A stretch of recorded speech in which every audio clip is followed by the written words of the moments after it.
In the early 90s, a blue blur raced into our lives, and the gaming world would never be the same. Sonic the Hedgehog, a character that transcended the boundaries of the video game screen, quickly became a cultural icon. With each Sonic title, from the original Sega Genesis classic to the modern adventures, players across generations were drawn into his fast-paced world. Merchandise bearing Sonic's image was everywhere, from action figures to clothing lines. It was a testament to his enduring popularity. Sonic not only conquered our consoles, but also ventured into animated series and even graced the silver screen. Today we dive into the very game that started it all, Sonic the Hedgehog for the Sega Genesis. Join us on this nostalgic journey through Green Hill Zone and beyond. But before we embark on this adventure, if you haven't already, make sure to hit that subscribe button and ring that notification bell. It's the fastest way to stay updated on all things retro gaming and indie gems on Steam. I'm William Rye, your guide through the pixelated landscapes of nostalgia. And today, we're not just playing a game, we're exploring a piece of gaming history. So sit back, relax, and let's roll into the world of Sonic the Hedgehog. In the late 80s and early 90s, the video game industry was a battlefield dominated by Nintendo, thanks to the success of their NES console and their iconic mascot Mario, who first made his debut back in 1985. Sega, a relative newcomer to the console market at the time, had a bold ambition to challenge Nintendo's dominance. They knew they needed a mascot, a character that could stand toe-to-toe with the iconic plumber. In 1988, Sega of Japan embarked on an in-house competition to create a rival to Nintendo's beloved mascot. For the next 3 years, the creative minds at Sega worked tirelessly to craft a character that could capture the hearts of gamers worldwide. Then, in 1990, Sega gave a directive to their in-house development studio: create a game featuring a mascot for the company. Sega's president, Hayao Nakayama, had a vision, a character as iconic as Mickey Mouse, but with an attitude. The development team embarked on a journey to bring this character to life. They started with a design contest, and it was Naoto Oshima's creation of a blue hedgehog that stole the show. Sonic Team was born, named after their charismatic creation. Before settling on Sonic, the team explored various ideas, from characters to game engines and mechanics. Speed became the focus, so creatures like kangaroos and squirrels were considered, but only designs associated with lightning-fast animals made the cut. One concept, a rabbit with prehensile ears, showed promise but proved too complex for the Genesis hardware. The team zeroed in on animals that could curl into a ball for an attack move, considering armadillos and hedgehogs. With Sonic as their protagonist, Sega enlisted the talents of programmer Yuji Naka, renowned for his work on Phantasy Star and the Genesis port of Ghouls and Ghosts. Naka was a fan of Super Mario Bros., but yearned for something faster, inspiring the game's speedy gameplay. Assigned to a project codenamed Defeat Mario, Oshima and Naka began their collaboration. Hirokazu Yasuhara joined the team as a level designer and supervisor, leading the way to a game that could be played with a single button by having Sonic deal damage through jumping. The trio introduced the concept of Sonic rolling into a ball, a defining move for the hedgehog. After finalizing Sonic's design, they carefully crafted the game's vibrant and visually captivating environments, placing a strong emphasis on colors. As development progressed, 4 more team members joined to expedite the process. Finally, in the summer of 1991, Sonic the Hedgehog was unleashed upon the gaming world. In my opinion, visually, Green Hill Zone is an absolute masterpiece, boasting lush landscapes, cascading waterfalls, and a vibrant color palette. These elements combine to create a picturesque backdrop that remains captivating to this day. Speed is the essence of Sonic, and Green Hill Zone is the perfect canvas for showcasing this signature element. As you take control, the sheer exhilaration of Sonic's spin attack propels him forward, offering a taste of what's to come. Delving into the level design, it's clear that Green Hill Zone is crafted for speed. Loop-de-loops, ramps, and slopes are strategically placed to maintain Sonic's momentum, providing players with a thrilling experience. Sonic's jump mechanics, while precise, may not be immediately intuitive for newcomers. The physics can sometimes lead to unexpected outcomes, demanding a learning curve for mastering this vital aspect of gameplay. In my opinion, exploration is not actively encouraged, but doing so offers numerous branching paths, hidden power-ups, and secret areas waiting to be discovered by those who dare to venture beyond the main route. Let's now address the iconic golden rings. While they serve as Sonic's lifeline, they can at times feel overly abundant, diminishing the sense of risk and tension in the gameplay. Some players may find this detracts from the overall challenge. Shifting our focus to the first boss encounter in Green Hill Zone, it's notable that, despite being the introductory boss, it lacks a substantial challenge. This could potentially leave players yearning for a more demanding initial boss battle.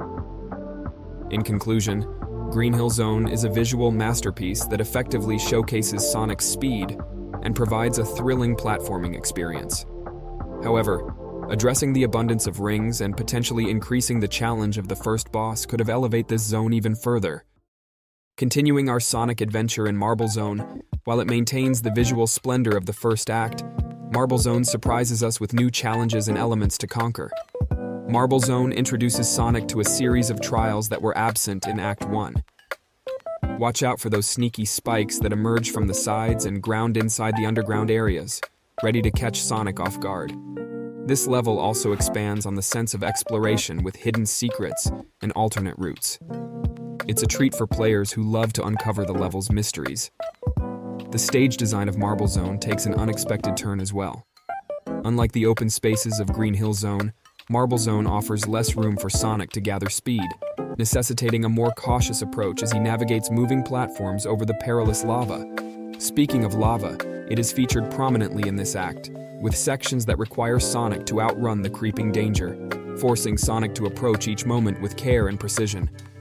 We'll again face Robotnik at the end of this act, and in my opinion, the boss is still on the easier side. In conclusion, we saw how Marble Zone, despite the added complexity in its challenges, stands out as a level where Sonic's signature speed is somewhat restrained, requiring players to adopt a more thoughtful approach.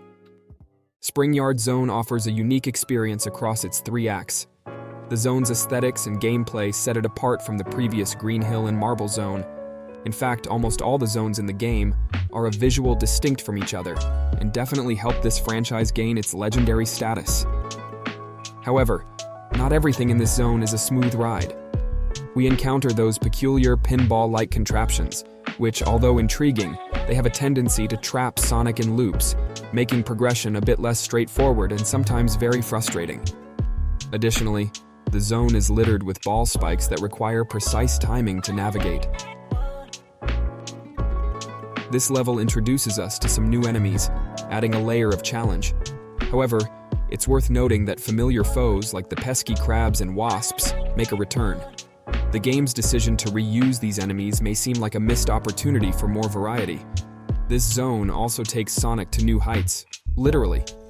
It's one of the more vertical sections of the game, and the change in perspective adds a fresh dimension to the platforming.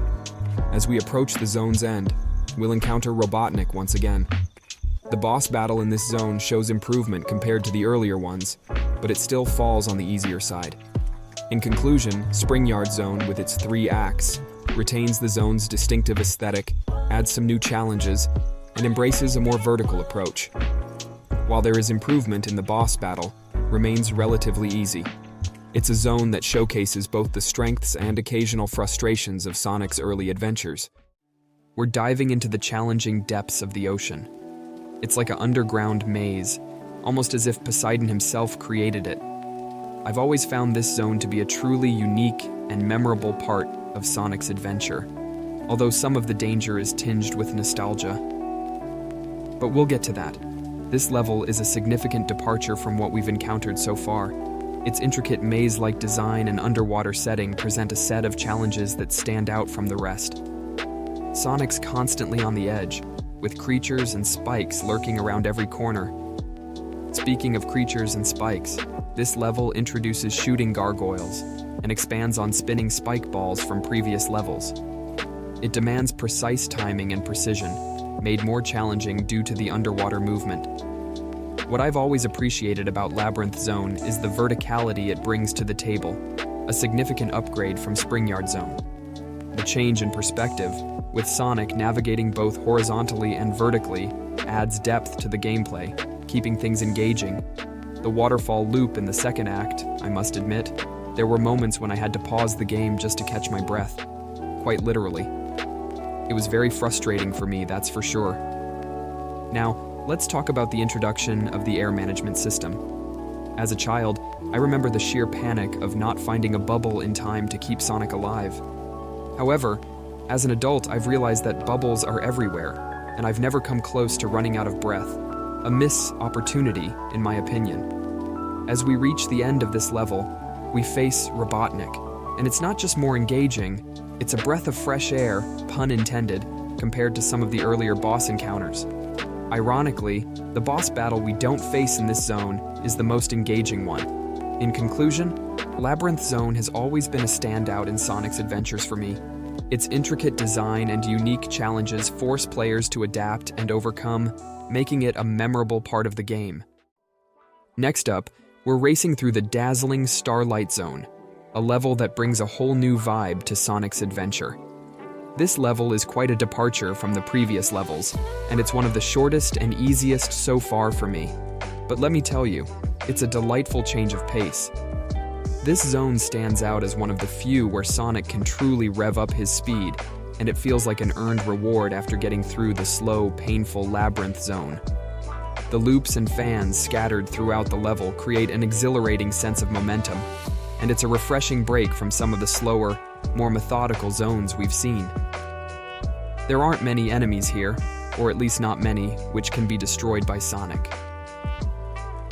The most prominent of these foes are smart walking bombs. These walk along the floor or ceiling and will explode a few seconds after Sonic approaches them. A play mechanic introduced in this level was that of dropping staircases. Some staircase blocks can be hit from below, causing them to wobble and fall into a new position. This opens a new route through the level. The greatest hazard in this level are giant drops into which Sonic can fall to his death, fans which prevent the player from moving, and flame-shooting vents which make navigation harder. And of course, what's a Sonic level without a memorable boss battle? The showdown at the end of Starlight Zone is both fun and engaging. It keeps you on your toes, demanding precise timing and reflexes. In conclusion, Starlight Zone is a standout in Sonic's journey. It's a shorter, high-speed experience with loops, fans, and speed. The boss battle is a blast, making this level one of the highlights in the game.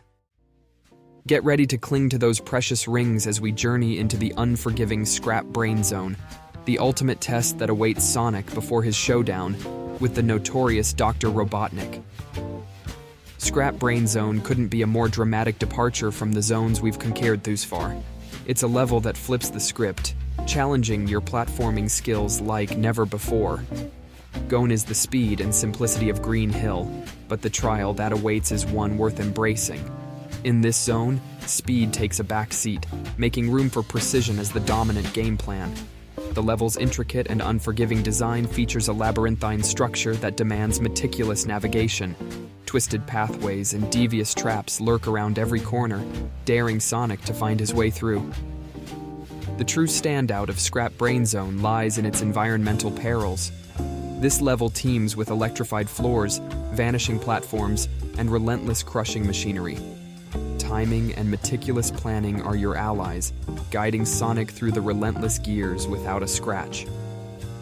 Act 3 takes a page from Labyrinth Zone's playbook, featuring extended underwater sections, iron balls on chains, deadly spears, and fire-spitting stone gargoyles. Notably, you won't cross paths with Eggman in this act, as it directly leads to the final zone. It's a revisitation of the challenges from the watery depths. In summary, Scrap Brain Zone represents a significant shift in Sonic's journey. It shifts the focus from speed to precision and strategy.